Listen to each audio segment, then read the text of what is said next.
Olá, eu sou o professor Luciano Gianpietri e no vídeo curto de hoje eu vou falar para vocês sobre o artigo Detecção de Fake News em Domínios Cruzados, uma revisão sistemática.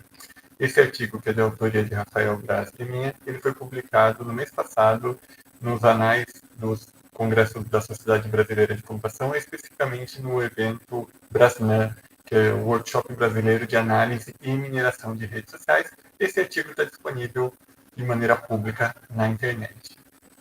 E qual que é a grande motivação aí, por que foi necessário fazer esse artigo, fazer essa pesquisa que gerou esse artigo, né? Todo mundo sabe que a gente tem presenciado uma grande proliferação de desinformação nas redes sociais e nos aplicativos de mensagem, né? São notícias falsas, rumores, etc., que estão sendo propagados diariamente nessas redes.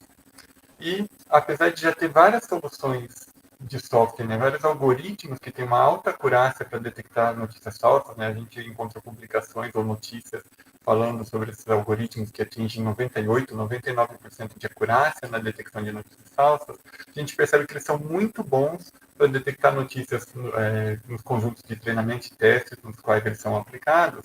Porém, quando você muda de treinamento, né, de conjunto de treinamento ou de conjunto de testes, quando você aplica o modelo criado num outro conjunto, esses algoritmos não têm o mesmo desempenho, né? Você vê acurácias caindo de 98% para 70%, 65%.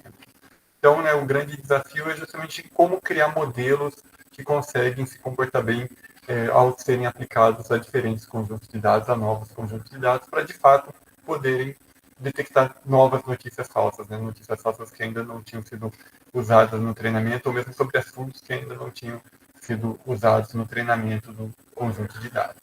Então, o objetivo desse trabalho foi justamente fazer uma revisão da literatura sobre a detecção de notícias falsas em domínios cruzados, que é como a gente chama, né, quando você treina um modelo num domínio e aplica ele a outro domínio, que pode ser até sobre o mesmo assunto, mas um conjunto de dados diferente, pode ser sobre outros assuntos e assim por diante. E aqui só sumarizando que tipo de resultado foi obtido com a execução do artigo, né, com a realização da pesquisa e escrita do artigo, vocês podem encontrar esses resultados lá no artigo, se vocês quiserem, foram elencadas quais são as estratégias e as tecnologias que foram utilizadas para a detecção de notícias falsas, quais são os conjuntos de dados, se eles se repetem ou não, como que eles são criados e como que é feito, né, o treinamento e teste em cima desses conjuntos, quais são as características ou features, né, utilizadas que são extraídas das notícias falsas e utilizadas pelos modelos para realizar essa classificação. Uma coisa que eu acho super interessante, que muitas vezes as pessoas não conhecem, as pessoas que já trabalham mesmo com classificação, não conhecem, é a questão de adaptação e generalização de domínio, né? Quando você treina seu classificador, seu modelo, num conjunto de dados de um domínio específico e quer aplicar em outro, tem diferentes formas de fazer isso, né? Uma coisa comum de ser feita é você fazer transferência de conhecimento, né?